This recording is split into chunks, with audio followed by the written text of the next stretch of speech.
ইউনূস নবীকে পেল তারা এবং ইউনূস নবীকে আবার নিয়ে আসলো। ইউনূস আলাইহিস সালাতু ওয়াস সালামের নেতৃত্বে তখন লক্ষ লক্ষ মানুষ লা ইলাহা ইল্লাল্লাহর ছায়াতলে চলে আসছে। সুবহানাল্লাহ। তাহলে আমরা কি শিখলাম এই ঘটনা থেকে? যে ইউনূস আলাইহিস সালাতু ওয়াস সালাম মাছের পেট থেকে মুক্তি পেয়েছিলেন, লা ইলাহা ইল্লা আনতা সুবহানাকা ইন্নী কুনতু মিনাজ জালিমিন, এই দোয়াটা পাঠ করার কারণে তাহলে শুধু ইউনূস নবী মুক্তি পাবেন, আমরা কি মুক্তি পাবো না? আমরা যদি বিপদে পড়ি আমরা কি মুক্তি পাবো না? কোরআন কি শুধু ওই সময়ের জন্য? ইসলাম কি শুধু ওই সময়ের জন্য? কোরআন তো আসছে ইউনূস নবীর পরে।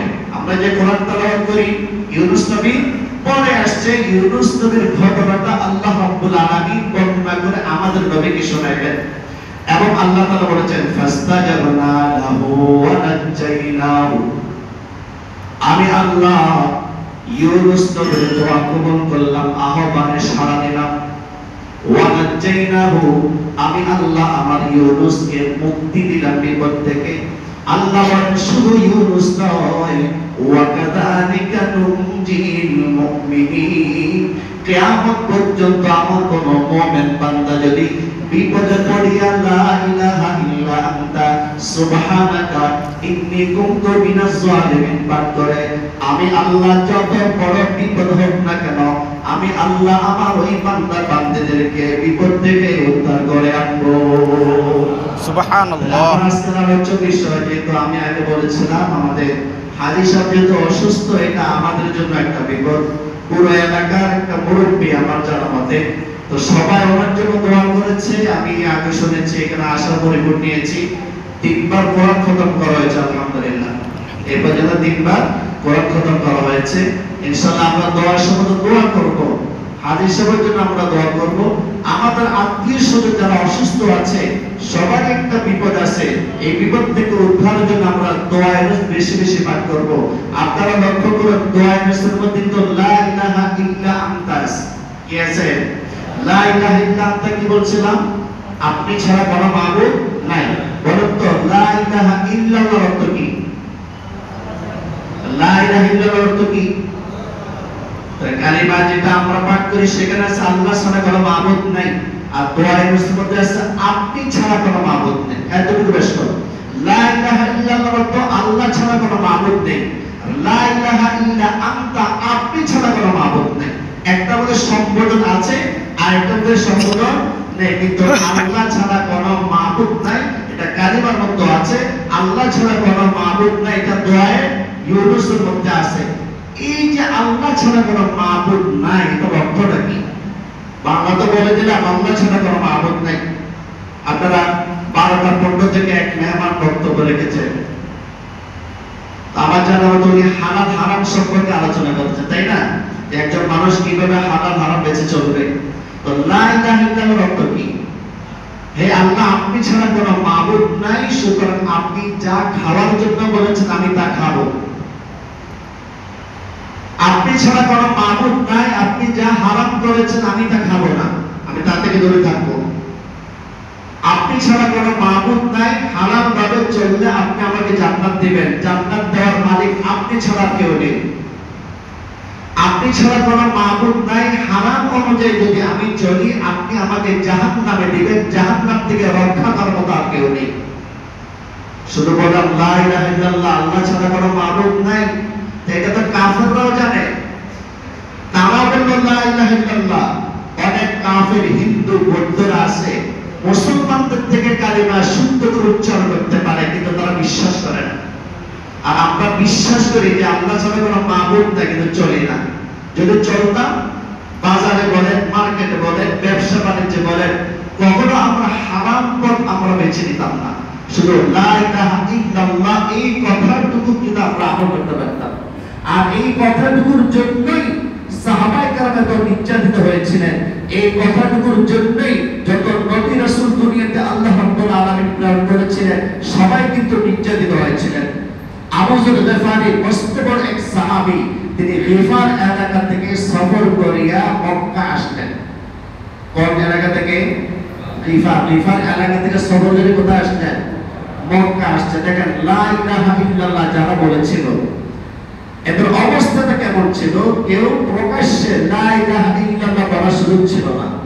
তো আবু যর জাফারি রাদিয়াল্লাহু তাআলা আনহু ইসলাম ধর্ম গ্রহণ করেন না। ইসলাম ধর্ম গ্রহণ করার জন্য নবীর দরবারে আসছে, কিন্তু নবীকে খুঁজে পায় না। মসজিদে হারামে তিনি সকাল থেকে সন্ধ্যা পর্যন্ত বসে আছেন।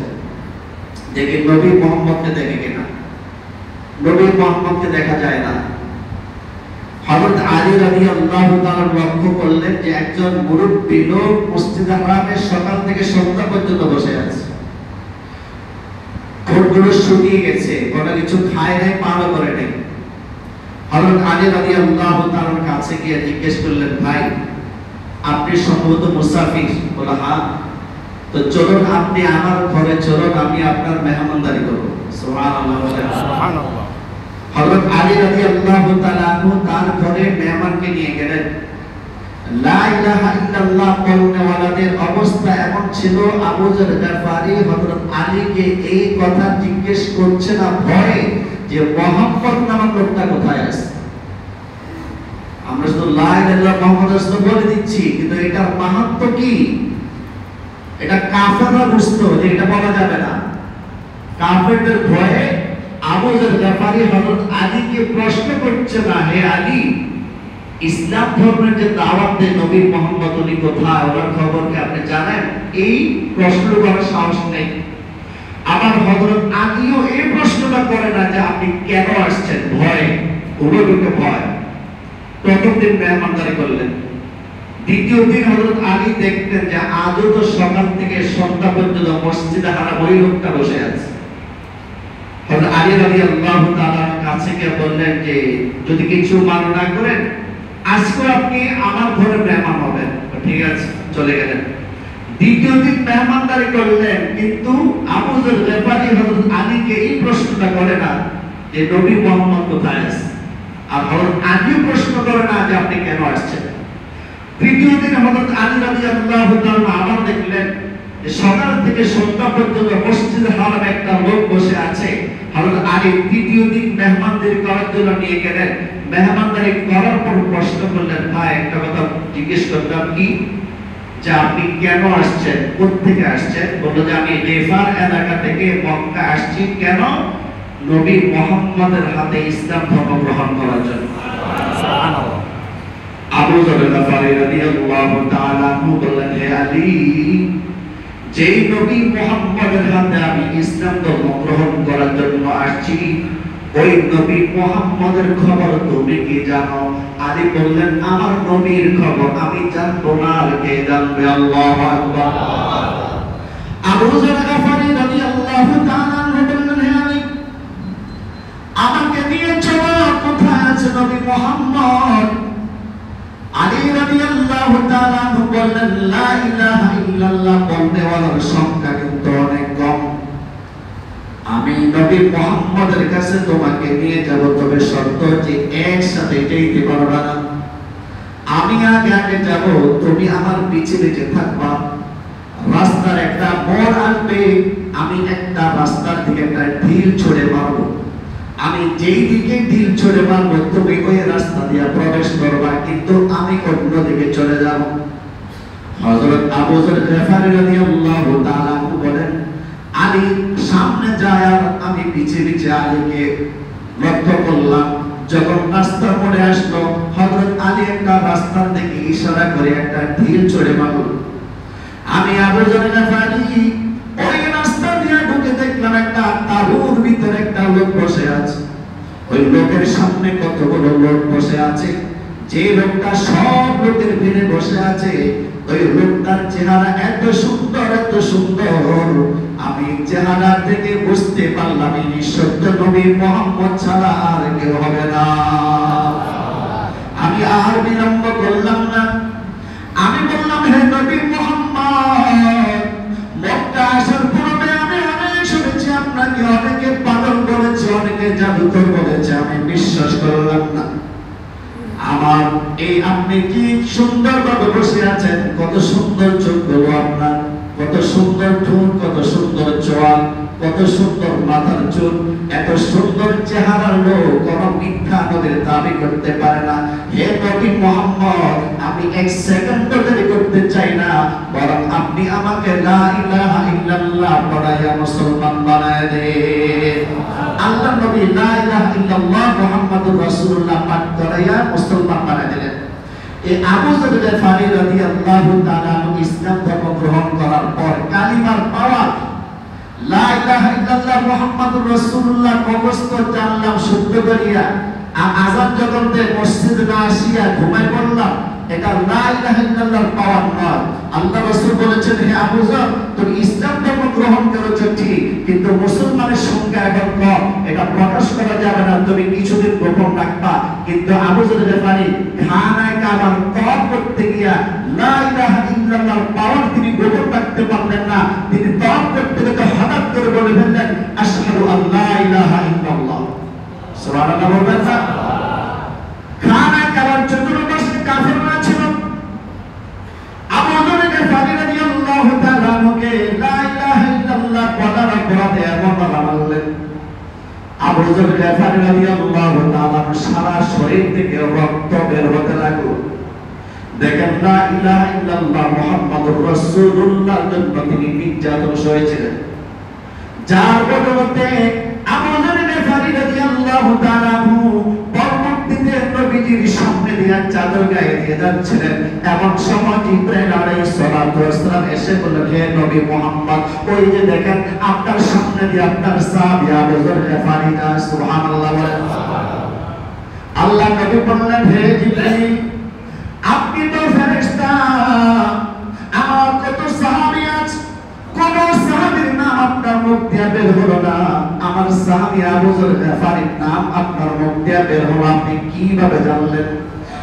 জিবরাইল আলাইহিস সালাতু ওয়াস সালাম বললেন, ইয়া রাসূলুল্লাহ, ইয়া হাবিবাল্লাহ, আপনার এই সাহাবী আবু যর গফারির নাম শুধু আমি ফেরেশতা জিবরাইল জানি এমন না, বরং আসমানের মধ্যে যত ফেরেশতা আছে সব ফেরেশতাকে আল্লাহ রাব্বুল আলামিন আবু যর গফারির নাম ঘোষণা করে দিয়েছে। আল্লাহ নবী বললেন, কেন? জিবরাইল আলাইহিস সালাতু ওয়াস সালাম বললেন, শুনেন, যেদিন থেকে লা ইলাহা ইল্লাল্লাহ মুহাম্মাদুর রাসূলুল্লাহ পাঠ করলেন, সেদিন থেকে আবু যর দুইটা আমল করতেন। একটা আমল হচ্ছে আবু যর গফারি সব সময় নিজেকে ছোট মনে করতেন, নিজেকে বড় মনে করতেন না। আমাদের মধ্যে অনেক মানুষ আছে নিজেকে বড় মনে করিয়া অন্যকে ছোট মনে করিয়া তুচ্ছ তাচ্ছিল্য করে, ব্যবহার খারাপ করে, গালিগালাজ করে। এমন লোক আছে নাকি নাই? সংখ্যা কম না বেশি? মনে করে আমি বাড়ির মালিক, আমি গাড়ির মালিক, ও তো চাকর, ও তো চাকরানি, ও তো কাজের বুয়া, যেন তেন ব্যবহার করে। জিবরাইল আলাইহিস সালাতু ওয়াস সালাম বলেন, আবু যর গফারি এত বড় সাহাবী হওয়ার পরেও নিজেকে নিজে ছোট মনে করতেন। নিজেকে নিজে ছোট মনে করার কারণে এই আমলটা আল্লাহ রাব্বুল আলামিন এত কবুল করেছেন। সমস্ত ফেরেশতার সামনে আবু যর গফারিকে নিয়ে আল্লাহ রাব্বুল আলামিন আলোচনা করতে থাকেন। আল্লাহ নবী বললেন, দুই নাম্বার আমল কি?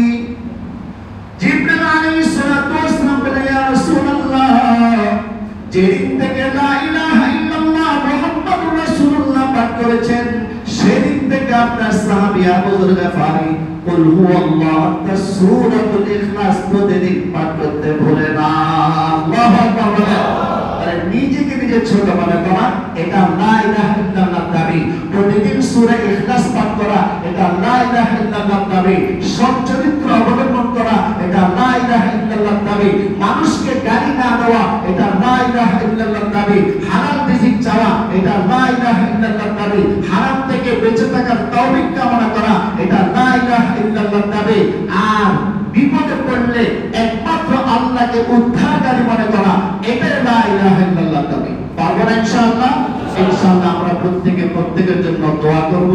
নামাজের পর দোয়া হবে, আমরা সবাই বসবো ইনশাআল্লাহ। আর আজকে একটু আগে সালাম যেন সুন্নাত পড়া হয়নি, আপনারা কেউ এখন সুন্নাত পড়েন নাই, আপনারা এখন দাঁড়িয়ে 4 রাকাত কাবলা জুমা আদায় করেন ইনশাআল্লাহ। একটু দাঁড়ান সবাই।